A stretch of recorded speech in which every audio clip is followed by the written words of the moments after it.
Welcome to another edition of Extra Connections with James Lott Jr. I am James Lott Jr. That's how that works. Here, I know, like just that. Here on WJAY Media, you have to show you part of my house. That's me when I was 3 years old. I know, it's right there, sitting next to my plants. That plant I rescued, folks. It's about connections. I rescued that plant from somebody. Just put it out. Like it's a beautiful plant. It's come back to life. Welcome to the show, folks.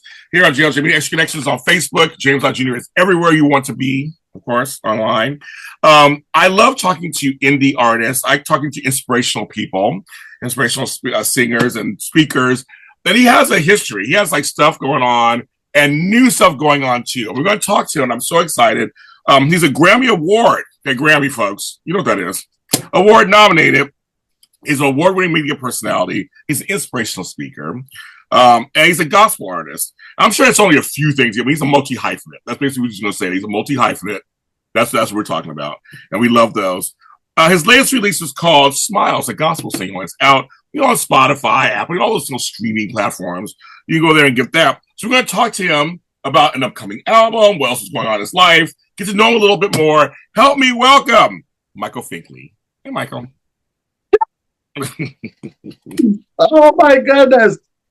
Thank you for having me. I'm so honored. I really am. This is like a moment I've always wanted to happen. Like literally before we started, I'm like, I really am a fan. Like literally. So thank you for this time and opportunity. I really appreciate it.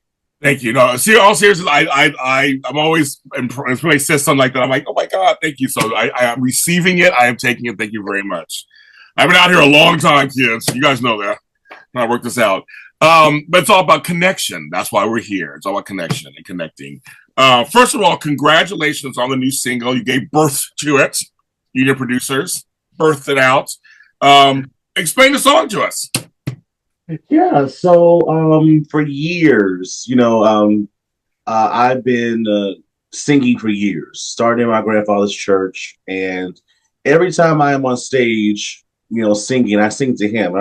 It's great to sing to the audience, but I'm not singing to him because that's our contact. And so every time I sing, I smile. And someone I would get always over the years, how do you sing and smile at the same time? I'm like, I don't know. I just do it. Because he makes me smile, because he's so good to me. He's so gracious, so kind. He's all these different things. And so when I decided to do this project, finally, after many years of writing and, doubting myself, yes. I wanted this to be the first single out there because I wanted to know that, coming from Proverbs 17 and 22 about laughter, what comes first? You smile and then you laugh. So all that goes in hand because, it's just like medicine. And it can heal. It can deliver you. So in so many ways, it can make you feel better, uplift your spirits. Because it said it takes more muscles to frown than to smile. So he makes me smile. Yes. I see you have a great smile. So like, hello, smile all the time, please. Thank you. Please. No, okay. So I want to talk about that because I always say that everything I do is divine intervention. So I mean, it's God. Like literally everything I do, everything I survive, everything I'm part of, everything that I have, everything I'm doing. He's the guiding hand. He's always on my side. And working it out, right? He's working out for me, and I'm doing my part. You got to do your part too. You can't just sit back and let you got to do your part. And so for you, how early was that instilled in you? And first of all, how early was it instilled in you? And then do you remember about what time period in your life it really hit you that it's true? So I was always brought up in church. My grandfather was a pastor. Okay. My grandmother first lady. So I was born and raised in the apostolic doctrine. And so I started singing when I was 8 years old. And, I liked it because people would applaud and like, good job, I got a good stuff, But it wasn't until I got older in age to really figure out I'm not singing to the people. I'm singing to their spirits. I'm singing to their situations by God, who was giving me the power to do so. And so I realized that around like my early teens, 12, 13 years old. And, and because of that, and the more I read now at 36 years old, it's like, wow, I just get such an awe because he's using me, like little old me, little country boy me, to fulfill a message that he's trying to get across to the congregation of whomever, whatever is happening at the moment. It could be a song, it could be a speech, it could be whatever, right? A conversation, right? Yeah. So around those ages, and I'm still, like I said, I'm just still in awe, because he's using me, and that again, that makes you smile too, So it's just all the way around. What I learned, because you said something that we all think this, but we learned we're not small in his eyes. No. There's no little old me in his eyes. We're all the same. Because we're giving to him, we're all the same in his eyes, right? Isn't that crazy? We may think, oh my God, like why am I getting these things? And people think they don't deserve it, so they knock blessings away, they sabotage you, like no, that's the whole point. You are deserving of these things. You believe in him, you deserve these things. There's no you deserve more than he does, or he deserves more than you do. Like just none of that. We have to learn that, and I had to learn that. Now I have a couple of gospel dance songs out myself. I put out music too, and I have some songs that were well received a few years ago. I did an album called "Salvation is Possible and Dancing Your Way to Heaven." That's my album, and half the songs were gospel dance songs. I did all; they all had messages, and I wrote them myself. But I know I was nervous. I know this one brings back to you. I was nervous because a regular song is one thing. To write and put out a song that's inspirational, I don't know why I thought I would get judged more. I'm wondering, how do you feel about that? How do you feel about that also, putting out a gospel song? Yeah. It was it's not different, but what people say at times, right? They'll say it's good, or it's just like, oh, that's a cute little song, or so you know how people are. Yeah, you know how people are. Yeah. And they don't mean doing it. Some don't do it intentionally, right. Some do.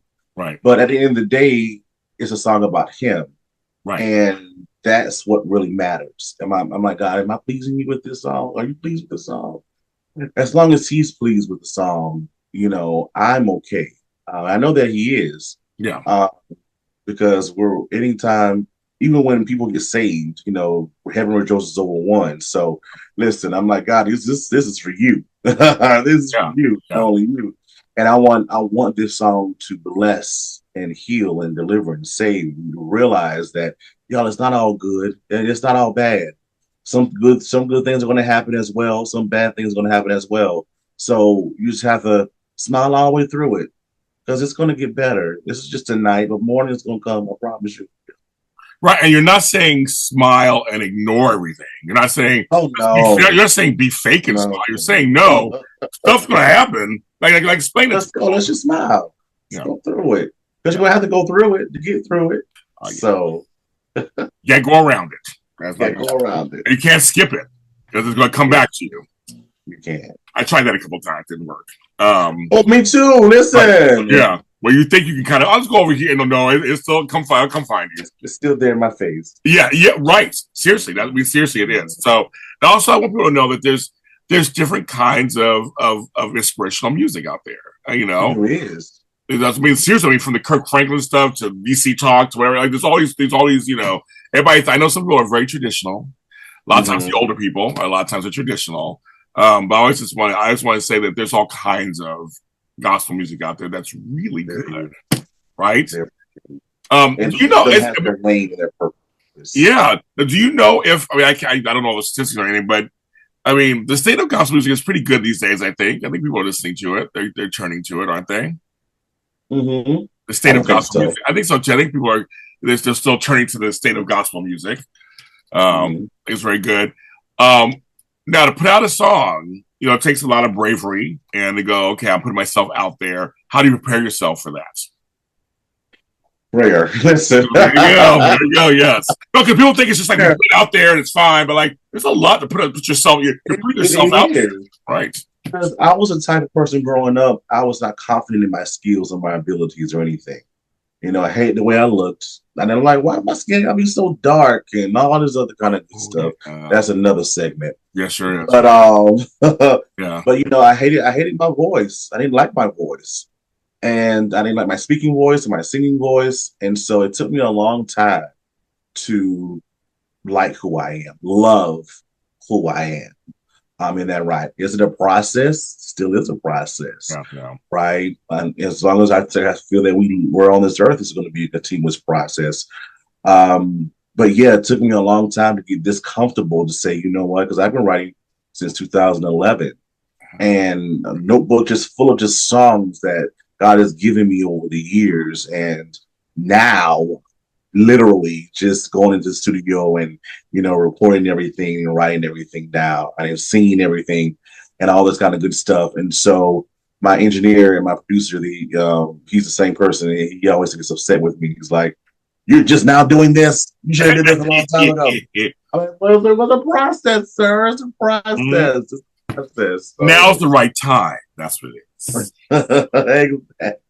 Now's the right time. You're honing your craft. And so, is it because you're singing now? You're singing more. Are you getting better with? You like your voice more? I do. I'm singing. Been singing in church for years on top of years, and then on top of that, and then as you mentioned before, the whole Grammy aspect put me on cloud nine. Hey, talk about that, please. Talk about that. Nomination. So how are you nominated, and who are you nominated for, and what was going on? And I want to hear that. Picturing South Carolina, 2021. Listen. Oh my gosh. I love it. Yes. Oh my gosh. So it was even on my bingo card. As you know, media, same aspect as you are. No. And I had a guest on my show who was shout out to Antonio Vergara, who is out of Ecuador. And I've been watching him for a while. And I'm like, I want him on my show. And he was Latin Grammy nominated at the time. As an engineer, he does it all. Okay. He sings, he produces all this kind of good stuff. Mm-hmm. And he said, I at the time I had another single out, and he was like, "Yeah, I heard your song, and you're good." I'm like, "Thank you." And he's like, "Well, I'm working on this project, and I want you to be on it." I'm like, "Okay." Now, with guests and things like that, with people in general, people have offered me so many different things over the years. I'm like, "Okay, all right. I'll wait till they show me. If not, I'm not going to get excited." Yes. But he was a man true to his word. We worked for months getting the music and the lyrics and all this kind of good stuff. And I was done. I was on the project. Okay. And so he's like, "I want to submit to the Grammys." I'm like, "Okay." Submitted, sir. Okay. And August comes, he submits it. September, August, he submits it. Blah, blah, blah. We're doing this whole campaign. Sharing it on our pages. It's a group of us that he selected outside the states, inside the states. Yeah. Like, I love the way he went about doing this. And I tell you, one thing led to another. And November 8th of last year, we were nominated. And I immediately ran to him and said, "What does this mean?" "What does this mean, sir?" That you're part of the project, so you are now officially a Grammy-nominated artist. I'm like, okay. So I immediately ran and tell my mama. Yes. And then at the time we were doing media. We were on a awesome media tour, doing interview after interview and newspapers and our magazines and all this kind of good stuff. I was able to go to the Grammys. You went? Oh, wow. What was that like? It was a dream come true. Yes. It literally, seeing all these different artists that you sing for years on top of years, singing their songs and all the kind of good stuff on television, and you're in the presence with them. It's like, wow. So when I got back from LA to South Carolina, and I said to myself, no one can tell me nothing now. So let me go ahead and in this good old studio. Okay. That's amazing. But here's the thing. You're an example You followed your heart, you did something, and you got rewarded in a sense of one of the top industry musical things you could get, the top you could get in music, and that's the Grammy nomination.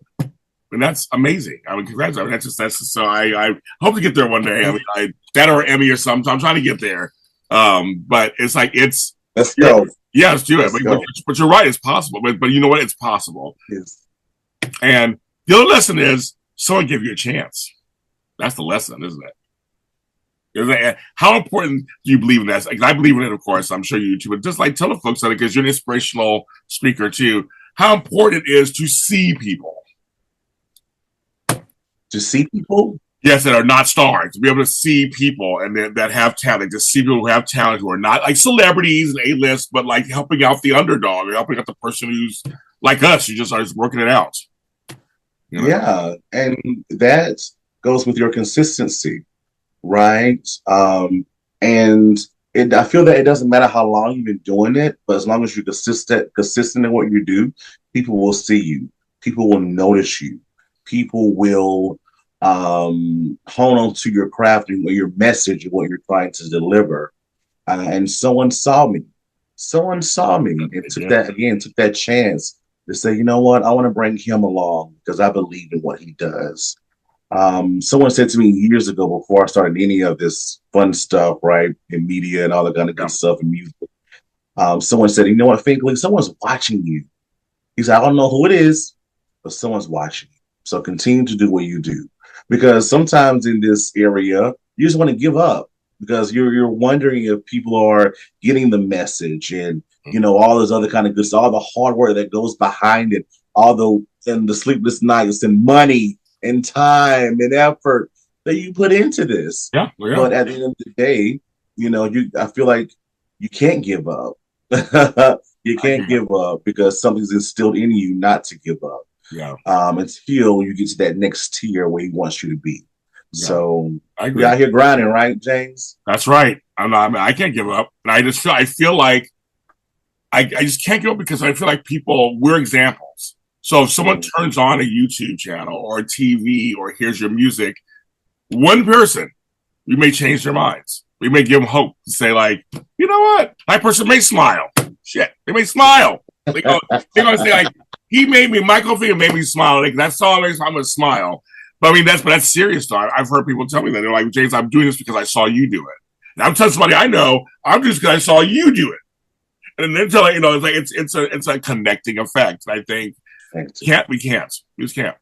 Our voices are meant to be out there. Your voice, my voice and others are meant to be out there. We can't stop. We just can't. What do you like about hosting and interviewing? Talking with people. Oh my word. I get to, at times we do face-to-face in person, but majority of the time we're sitting in our home studio and we're just, you know, virtual. And I get to be in Ecuador. I get to be in LA. Yes. I get to be in all these different places by just sitting here. And I get to find out so many different facts and things about persons that sometimes they don't even talk about when they're in regular interviews or what have you. Right. But I get to learn about who they are because now I'm looking at them now as a three-dimensional being. I'm looking at them as the person that they are, not just the famous person that we see on television, but I'm looking at the heart. I'm looking at the mind. I'm looking at the soul. And that's what matters to me. That's what I get so giddy about. It's like, wow, I'm learning so much more about you. Yeah. And now that I learned this, what I learned is now I can still with myself if need be, right? These different characteristics and things that person is teaching me as a host. They don't even know sometimes they're teaching me. But I say a prayer every time before I go on the air. I'm like, I want to learn something too. Mm-hmm. You do. And I do. I learn stuff all the time. The education never ends. The education, it should never end until you're done. Education should continue to the end. Mm-hmm. Life's education. Is there a guest you've had on? I've been asked this question myself. That you really wanted and you got them, or has it happened yet? That you really wanted.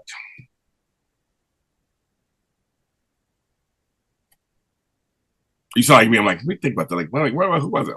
Well, there are people that I wanted on that I couldn't get in contact with, Okay. or my team couldn't get in contact with. But then all of a sudden, they just happened to be in the next few months in our inbox, saying, "Hey, they're doing this, and this." For example, I give you an example. This was the most current one. B. Slade. Oh, my buddy. I know B. Slade. Yes, I know B. Slade.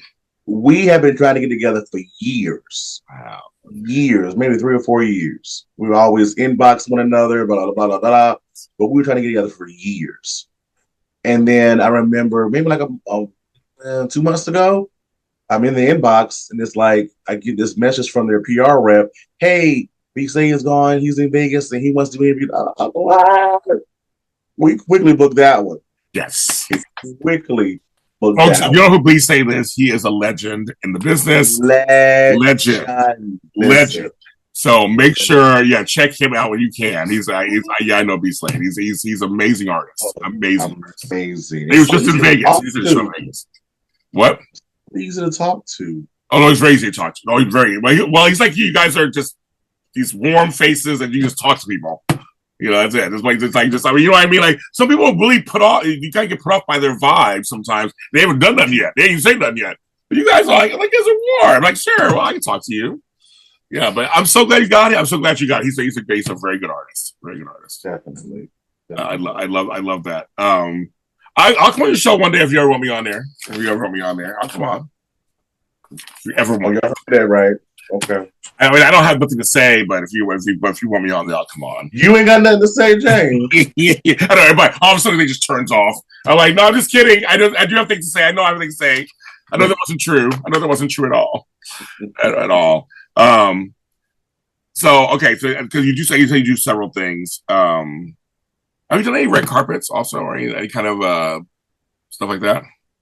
I do. Yeah, because I'm not a big fan of red carpets. I've done some because I've had to because there's certain things.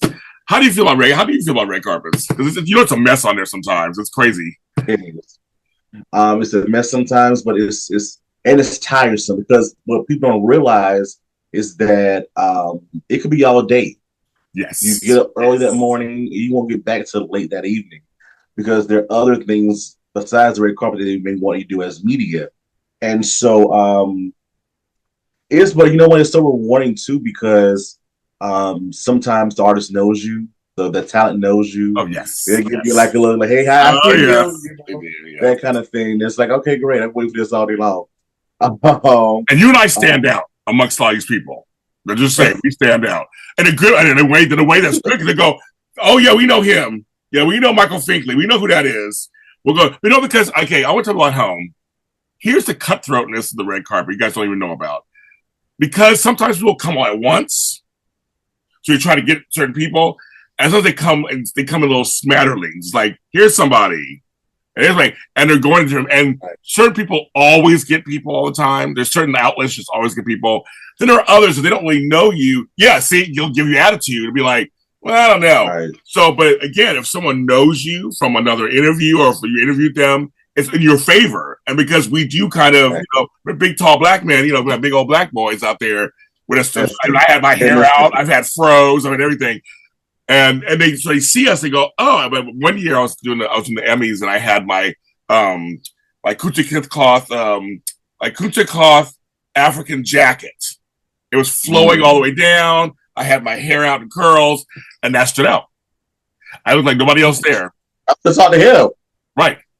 So it's kind of like, okay. So we were like, oh, we know him. We know that guy over there. We know James Lott Jr. We know him. So it does help to get the interviews. Okay. So I'm saying the red carpets can be a little crazy. So I'm sure if I saw the red carpet, I know him. I'm going to him next. Okay. I know him. I would. And you would have those persons that want to do that. Yeah. Or the last time I was on the red carpet, someone said to me, you just have a great aura and smile. It's like, this is why I bring you talent, because I want people to be a part of that. I'm like, wow, I have all these people. I'm like literally almost at the end of the line and they're just passing all these other persons to get to me. So, or what I learned last time too is that you have to be aggressive. Yes. You have to be aggressive. And so I got my interview with Tamala and David Mann, but it was yay! Outlet. Yeah. and was just hogging them the entire time. And we're at the Stella Awards, and they were just like, we got to get them through, but they didn't want to let them go. So I'm just like, no, you ain't getting past me. So I'm like, before you go, yeah, we got that. Oh, we love them. We love them. I'm glad you got them. They're good. They're good. I glad you got them. No, because the thing is, folks, you understand, again, being meek and quiet. You could be respectfully aggressive. Right. That's how you do it. Yeah, you don't be rude. He's not saying be rude. Just be respectful. Yeah, put your voice out there. I like that. Respectfully aggressive. See, I can work some words, Michael. I know how to work some words. Because you really do. I mean, as I said, I'm not a big fan of them. I do them when I have to, but I think everyone who does any kind of interview or hosting should do a red carpet at least once or twice. Definitely, because it teaches you a lot. Because you said sometimes they're all day long, sometimes they're 3 hours. You're done. Like you don't know what it is. Lots of standards. You have comfortable shoes on. All kind of make sure you have all your equipment. Because I'll tell you a little blow up once. I'm gonna ask you the same question. So once went to an award show, got all these interviews. And all day long, it was beautiful. All these interviews. Got home. The sound wasn't turned up. So while I cried in the corner, ate my hair. I know you did. Yeah. I had to go to the corner. I was just like, eat the hair. I'm dead. Luckily, I did this whole thing too. I took selfies with every single person. So what I did was I posted all the selfies with all these famous people. So that got me a lot of attention. But some of the video was still good. I turned it into little snippets where I had my own voiceover going. And check out, I did talk to so-and-so. She look how great she looks. So I figured it out. But it was a little messy. Do you have any kind of stories, like just not even at red carpets, just say, as a host, you've had where the mic wasn't turned on, or file got corrupted, or like anything, stories like that? Oh yeah, plenty. And literally, they happened to me last year at the Stella Awards with the sound aspect. It happened. Like some of it was good, some of it was bad. Yeah. I even had a celebrity where they were Greek from another organization, and my mic was turned on. They were Greek from another organization, and I was like, "Well, let's do a Greek, photo." He's like, "Oh no, I don't fool with people like that." He was talking about his own organization. Wow. But please tell me you got that. Please tell me. Please tell me you got that. But since then, he's already put it out there that Okay, got it. That's funny. I'm like, please tell me you got that. That is gold. You know what I can do with that? I love it. Oh my god, that is hilarious. I know. It's like, so folks, there's things that happen behind the scenes too. So what is Michael Finkley? And I know it always changes and evolves. We all change and evolve. These days, what is your overall message to people? My overall message is and it goes with my show as well, and so many other things that I've done. Pursue your dreams. What's that one thing you're working on now, or one thing that you already pursued, right? If you already pursued it, and it's been doing great, fantastic, whatever, what's your next biggest dream, right? Because we have to continuously have that in our minds. Yes. What's the next biggest thing that we're working on? So I always tell people, pursue your dreams. As many people said before, the graveyard is the richest place in America because so many dreams are left unfulfilled. So I always tell God that, use me up. I don't just want to be dry. Just use me up. Yeah. Because I literally want to rest in peace. I literally want to rest in peace. I like that. Yeah. Dreams, make it happen. Make it happen. No, you just saying I literally want to rest in peace. That to me, where's my microphone? I need to drop it. Where's my microphone? If I was right here, I would drop it right here. That to me is that is the soundbite of soundbites. I love it. That's really good. I like that. I don't think I'm gonna use that. I'm gonna steal it from you. I'll give you props. I'll say you said it. That's good. That's so good. But I still would end on that. But I do want to ask you this question: is an album coming forth? Yes. It is. It is coming this year. Okay. So we're in the works of late fall. So Okay. be on the lookout on our social media platforms, our website, all the good stuff. But yes, that album is coming. Good. This. You said this year. We got like what 6 more months. So okay, I'm gonna count. Listen, it gotta come out. It has to happen. This is gonna be our I'm not gonna give you the name of it, but the genre of it is gonna be more worship, more being thankful, grateful, because we've been through a lot. We've been through a lot to get to where we are, health wise, and so many different things. Like literally, I almost died a few years ago. So all that energy is going into this album, and you get to hear my story. So we're excited. So what I'm excited is then when your album comes out, you have to come back. James, you're my first stop. We're gonna have to talk about that story. We're gonna talk about the story. We're gonna talk about your story through music. I would love to have that conversation with you. Hear the album, look to talk about it with you. I think it'll be a great conversation. We're gonna do that. So you gotta put it out this year. I don't know how long I'm gonna last. Gotta put it out this year. I'm not going nowhere, folks. I'm gonna be here forever. I'm gonna be 120. I'm going nowhere. Unless the rapture comes, I'm ready to go. That's no story. Michael Finkley, thanks for being on the show. Well, thank you for having me, James. I really appreciate it. I was like, wow, I'm not going to be, because I'm not used to being on the other side. You know, I know, right? I'm not used to being on the other side, but you made it so simple and so easy. So thank you, James. You're welcome. You're totally welcome. Tell folks where they can find. I'm going to list it all below, of course, but tell them where they can find you. Yeah, so really simple. Follow the journey, everybody. All platforms, Michael Finkley Show. And visit our website at michaelfinkleyshow.com. All platforms, Michael Finkley Show. Yes, so go ahead and make sure you follow all of that, folks. Tell him James sent you. Do that for sure. Go on over there. Check out what he's doing. I'm James Lott Jr., so I told you we're all James Lott Jr. Just sold at James Lott Jr. on all social media platforms, including TikTok. I'm like some TikTok star over there. I post things about airplanes and gardening and Reese's Cup taste tests. So check those out over there. And my bread video, of course, made me famous.